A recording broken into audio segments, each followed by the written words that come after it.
Сега пред вас, преку движењата на раката и траги од мастило, ќе ставам трага на мислата, како резултат од процесите на мојот живот. И сега ќе се обидам спрема него да ја дограбам последната врвица што преостанува во мојот живот на патот за иднината. Вака го започнува својот расказ резултат големиот македонски писател и поет Коста Солев Рацин. Расказот не е многу познат. Не е позната ниту неговата песна Синови глади, затоа што се во сенка на антологиската стихозбирка Бели мугри. Но сепак, овие дела се важни бидејќи го представуваат книжевното дебине Рацин, поетот гласник на социјално неправданите, поетот стожерник на современата македонска поетска реч. 2008 година и незиниот крај поминаа во духот на одбележувањето на неколку значајни јубилеи поврзани со Рациновото име. 45 години од големата манифестација Рацинови средби, 65 години од неговата смрт и 100 годишнината од неговото раѓање. Еден век по раѓањето на поетот кој во своите стихови го нагласуваше социјалниот протест, Македонија се уште се поклонува пред неговите лик и дело, со пиетет кон неговото визионерство. Неколку дена пред 22 декември, денот на раѓањето на Рацин, 100 годишнината беше одбележена на оригинален начин, со филмски воз кој тргна од Скопје за да стаса во родниот град на поетот, Велес.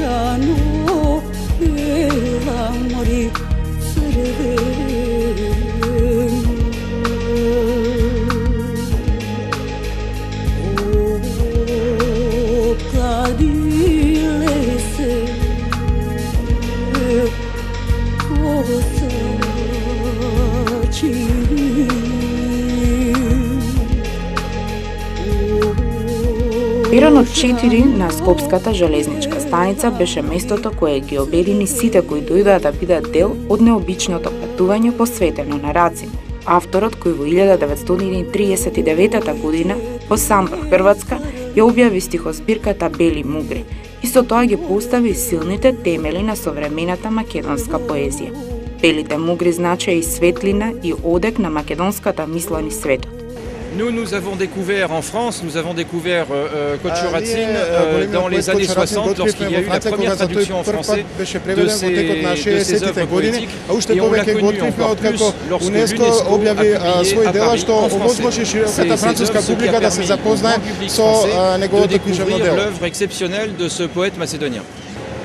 Et puis, nous n'oublions pas non plus, en France, et nous y sommes très sensibles, que ce poète macédonien s'est battu pour la liberté, s'est battu contre les forces aveugles de la violence et il est allé jusqu'au bout de sa démarche politique.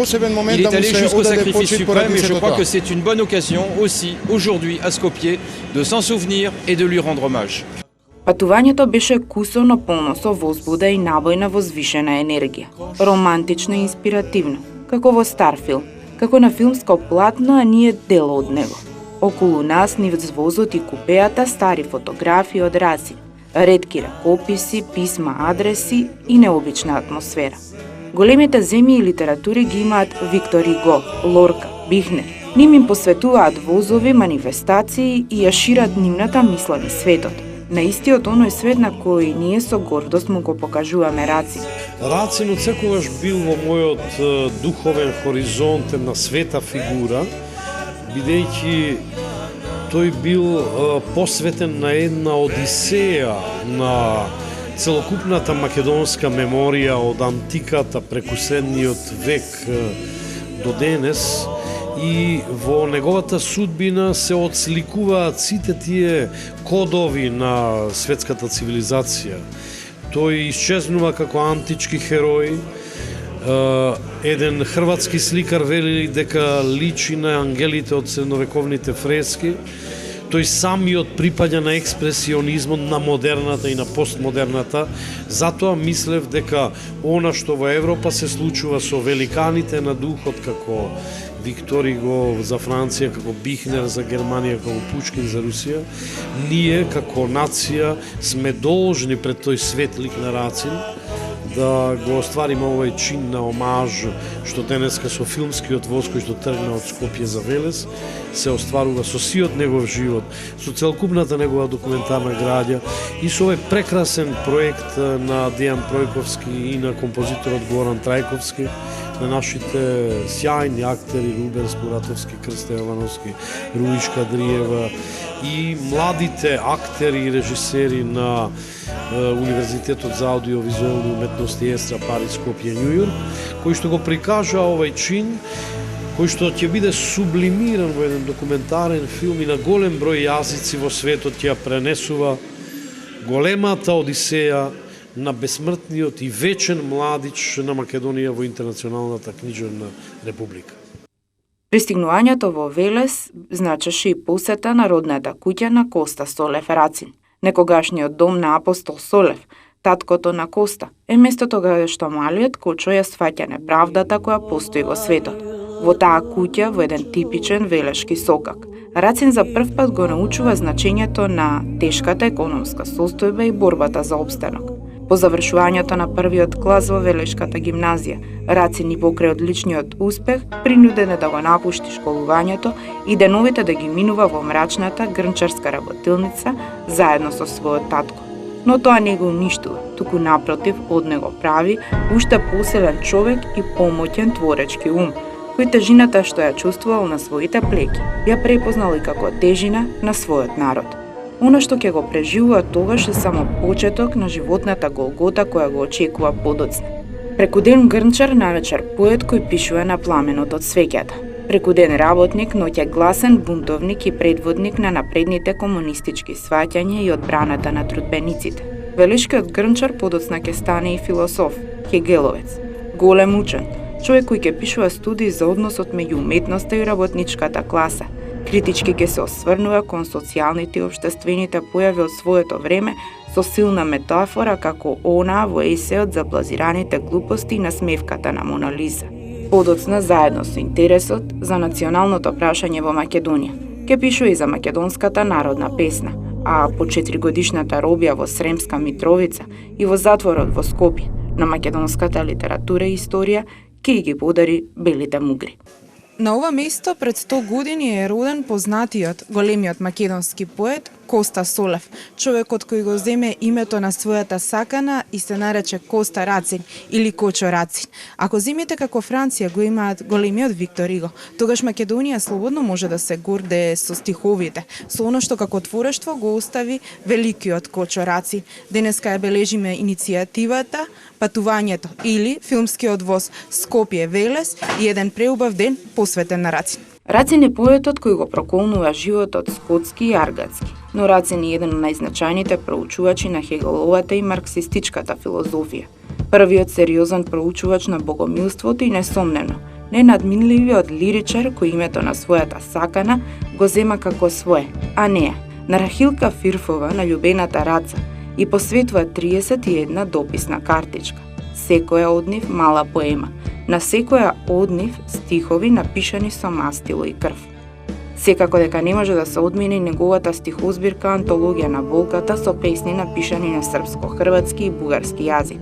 Овие песни се објавувани пред појавата на белите мугри, кога Рацин целосно ја сваќа неопходноста од пишувањето на мајчин, македонски јазик, што пак го прави еден од најголемите македонски синови.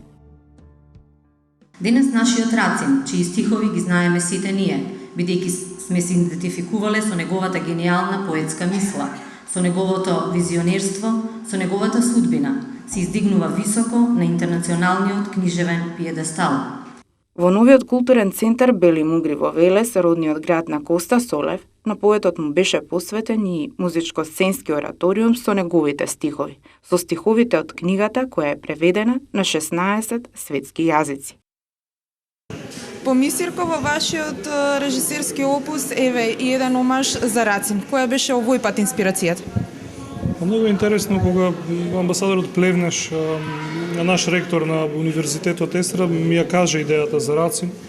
И тој беше изненаден дека јас неколку години наназад во своите представи веќе користам стихови од Рацин, од кои што понатаму со Горан Трајковски, композиторот, правиме и сонгови. А тој некој брехтовски епски театар со кој што се занимаваме последните 2 до 3 години. Така што на драго срце прифатив да работам за Рацин, затоа што секогаш каде додам да работам, една од книгите кои што ги носам со себе секогаш е Белите мугри на Рацин како една постојана инспирација и како едно постојано потсетување на своите корени, на својот бит. И во крајна сметка Рацин заедно со Мисирков и уште една плејада од 10 гиганти на македонскиот национален дух и идентитет, мислам дека заслужуваат од новите генерации да ги препрочитуваме и да ги прераскажуваме на еден современ сценски јазик, бидејќи сметам дека Рацин и сите тие големи гиганти треба да се соочуваме на сцена и да ги произведуваме во соодветни уметнички дела, како што се потрудивме да биде овој сценски ораторија. Рацин како најголемиот македонски поет и воопшто европски или светски 20-тиот век е поет чија поезија е од една страна многу лесно да се озвучува, затоа што е преполно со ритам, со внатрешна мелодија и со една голема патина, во суштина е потопена во духот на македонскиот народ и на нашата традиција.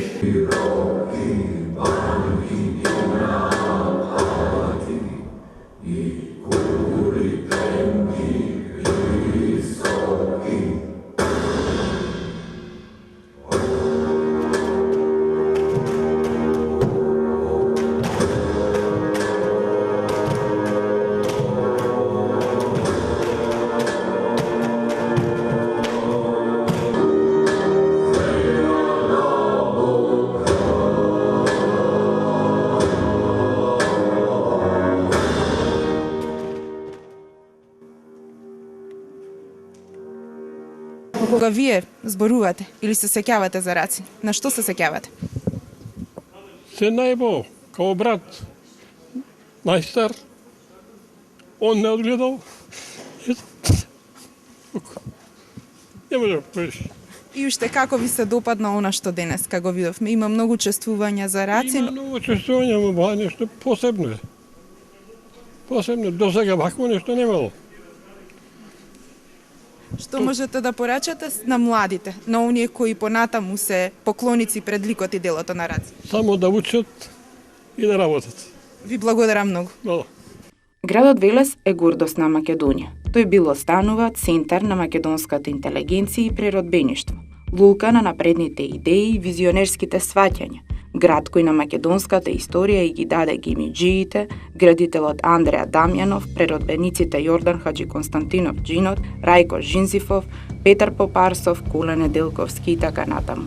Велес е градот во кој се отворени првото училиште на македонски јазик, првата гимназија во која се учело на македонски. Велес е центарот во кој меѓу другите светли ликови од нашето минато се раѓа и расти великиот Колчо Рацин. Токму овој град 2008 година ја прогласи за година на овој поет. Ова е голем ден не само за Велес, туку и за Македонија. Го чествувавме Рацин, најталентираниот и најголемиот македонски поет, најголемиот знак на препознавање на Велес, гордоста на Велес, и убаво е што на ваков начин ја завршуваме годината на Рацин во чест на трите јубилеи поврзани со неговото име и дело, 100 годишнината од неговото раѓање, 65 годишнината од неговата трагична смрт и 45 годишнината од Рациновите средби. Оваа година имавме бројни манифестации во чест на Рацин. Ова е само најава и увертира и за активностите што ќе следат во следната година, бидејќи и следната година имаме голем јубилеј поврзан со Рацин, тоа е 70 годишнината од објавувањето на стихозбирката Бели мугри, која е мала повем, но огромна според нејзиното културно, историско и естетско значење. Кога одбележуваме поводи, славиме свечености и јубилеи, знаеме да кажеме дека оној чие име го чествуваме е дел од нас, дека така и ќе остане, дека ние, неговите следбеници и потомци и понатаму достојно ќе го чуваме неговото дело. Понекогаш ова се фрази, но овој пат тоа е искреност и вистина. Нека секој тргне од себе и од оно што го знае.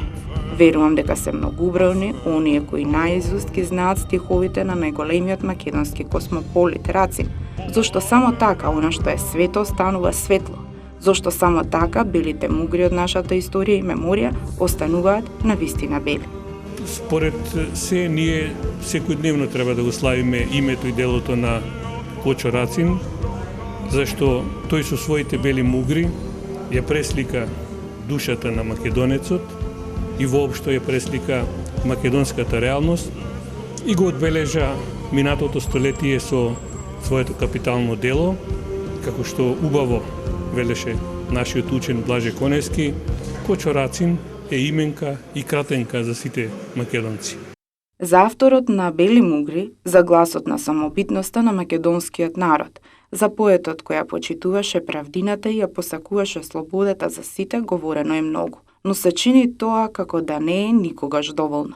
Рациновите стихови, прозните текстови, недовршениот роман Афион, бројните сериозни и критички промислувања и понатаму се поттик за многумина проучувачи на неговото дело. Студиите за него се обемни, но за жал во тие редови или меѓу тие корици не наоѓаме многу податоци зошто превреме згаснува тој или таа светла звезда на македонското небо. Рациновиот живот завршува трагично на 13. јуни 1943 година. Фактите велат. Една вечер, додека се враќал во партизанската печатница на планината Лопушни, Кичевско, Рацин смртоносно беше застрелан од стражарот што го чуваше пристапот кон печатницата. Во оптек се две верзии околу неговата смрт. Според првата, се работи за несреќен случај. Поради вродена наглувост, Рацин не го чул повикот на стражарот да застане и да се идентификува, пошто овој го истрела смртоносниот куршум. Јас верувам во онаа втората, неофицијална верзија за смртта на борецот за социјална правда Рацин и незиното сумирање би гласало: глуви се сите стражи на светот.